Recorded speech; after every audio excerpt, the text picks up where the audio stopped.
One of the prayers, one of the many sets of prayers that the priest prays in preparation for Mass are the vesting prayers, and each vestment that he puts on has a particular prayer for it. It's not some like ironclad, the vestment is like repelled if you don't say the prayer. A lot of priests probably may have gotten out of the habit of doing it.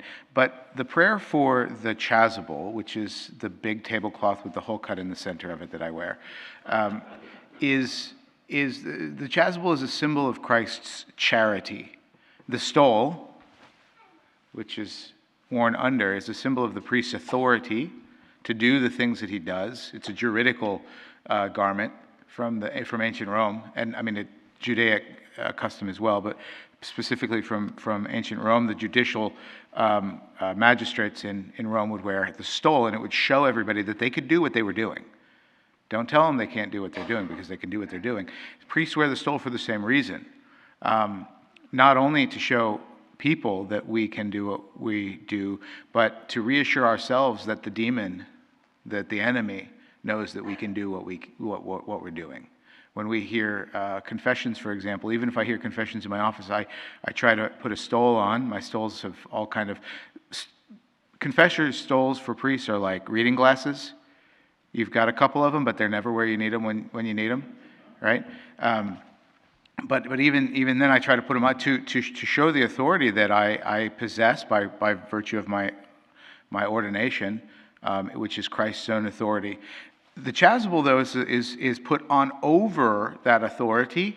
That justice and authority of God is always understood and really contextualized within charity, right? That everything is about charity. Even God's authority, even the exercise of justice is about charity. It's about I love you, right? You don't want to come to heaven? Fine, I love you. Go where you will, right? That's the judgment of God. So anyways, the prayer that the priest says when he puts on the garment is this gospel. Lord, place on me the yoke. How's it go? Jeez, this is what always happens. Let's see. Restore to me, O Lord, the stole of mortality, which grace me. This is ridiculous. Say it every day.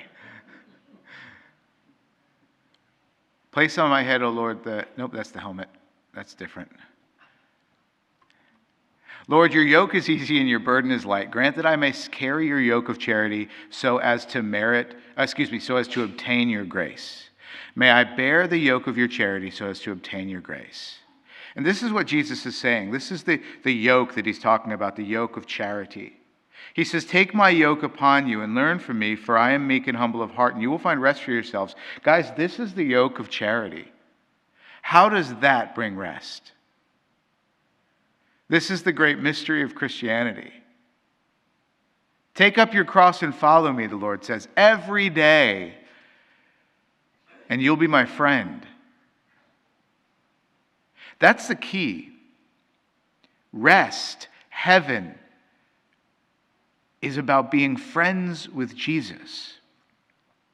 We can undergo all sorts of external difficulties if within our own soul, our own conscience, we're not only at peace with ourselves, but we're also at peace with the Lord.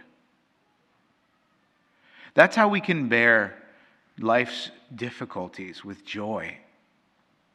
That's how we can sacrifice for ourselves for the sake of others at our own expense in a way that we don't have any hope of obtaining back what we have given, because we know that we are pouring it into them through the heart of Jesus.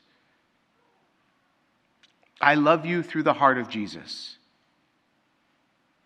If we love people through the heart of Jesus, that is to say, to take on his yoke, we won't love them poorly. We won't love them wrong. And we can do both of these things, can't we? We can love somebody poorly, can't we?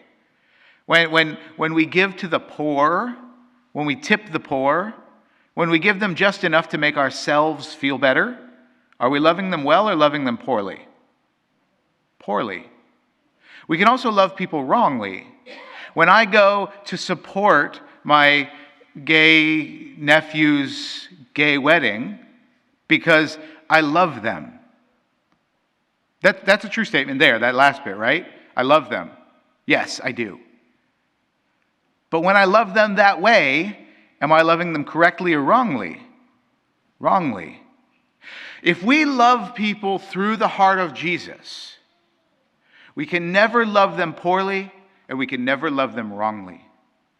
By placing upon ourselves each and every day the yoke of Christ, which is gentle and easy and light, which is the cross, ironically, we will always love those who are placed in our lives well and correctly, because we love them for the greatest good. We love them for something beyond themselves. We love them for them to obtain something that they don't contain within themselves, that we don't contain within ourselves. But by loving them, we compel both ourselves and them towards Christ, who loved them unto death, death on a cross. And so when Jesus says, "Come to me, all you who labor and are burdened," what he's saying is, come to me, all of you whose hearts are restless, because they, in the words of St. Augustine, in the opposite words of St. Augustine, come to me, all you who labor, whose hearts are restless because they are not resting in me. Come to me, all of you who are seeking in the world satisfaction that cannot be obtained because the world cannot grant what your heart desires. Come to me, all of you who are looking, who are searching, who are exhausted, who are hungry and thirsty, and I will give you rest. In the office of readings this morning, it was from the prophet Isaiah, and it recalled, it was reading the prophecy of, I will give them sweet wine and choice meats. The fulfillment of his prophecy. That in the end, they will have all of the sweetest, best, most savory, most satisfying things. Of course, we use the image of food, right, and drink, because those are just the most delightful things that you can get in this world. Right? That's why we work as hard as we do. That's why what we do when we have celebrations, we eat and we drink. But these are just symbols of terrestrial experiences that give us some traction into something that we have never really experienced before. The rest of heaven. The delicacies of the heavenly court, of the heavenly banquet, of the wedding feast. Right? This is promised to those who put on the yoke of charity. And what's interesting here is if you say, come to me, all you who labor and are burdened, and I will give you rest. Take my yoke upon you and learn from me, and I'm meek and humble of heart. What Christ is talking about here is work. That we are going to be satisfied in work.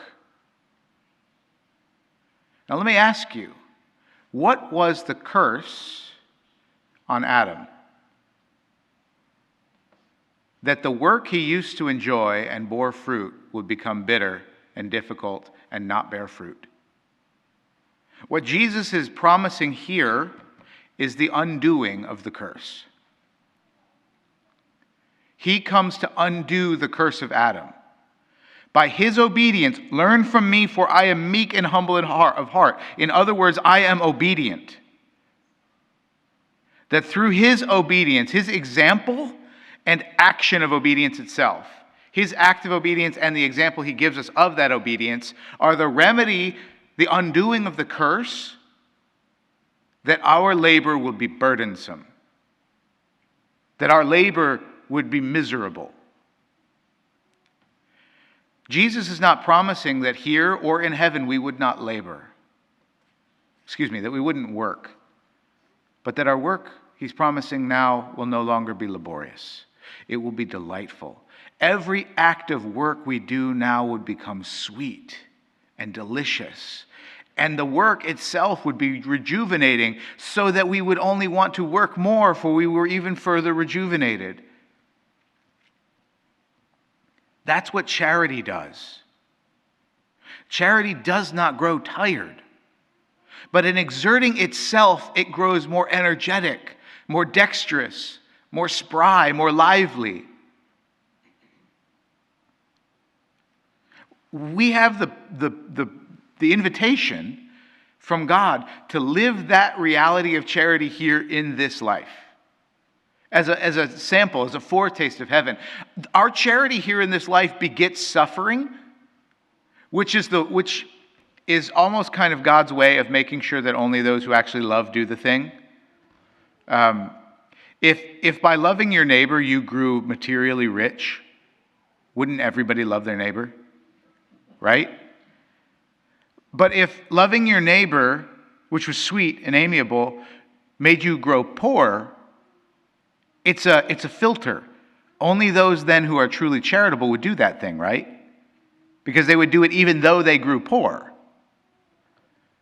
So by inviting us to do that, Christ is sifting those who love him for his sake, those who love for love's sake, away from those who love for self-profit, those who love poorly and those who love wrongly. Right? And those who love worthily and well, they learn how to love more worthily and better through every exercise of charity that they exercise, through every application of charity they exercise.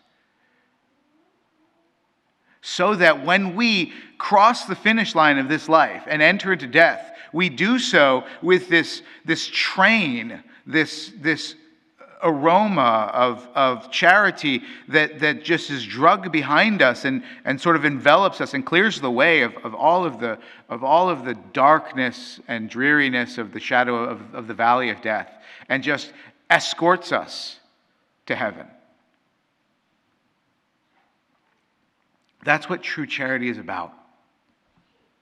That's why it's effective. That's why what he did there works for our eternal salvation. Because it not only did a thing itself, but it invites us to be able to do that very same thing. Christ died for us, but our share in that death with him is to die with him. It's not just to sit back and let him do a thing for us, but it is to enter into that thing itself. And so he assures us, he says, guys, take up your cross and follow me. But put that yoke upon you because it is easy. It is a gentle and light burden. You will be doing work that causes you fatigue in this life, but it's training you to do the work of the substance of heaven, which will bring you eternal glory, eternal life, eternal rest, eternal satisfaction forever if you persevere. So, just like the priest who every day puts on the yoke of charity, may each of us, as priests of Jesus Christ, all of us each, put upon us every morning, from the moment we wake up, and not take it off until the moment we die. But put it back on. You're not taking it off, but put it back on every day, right?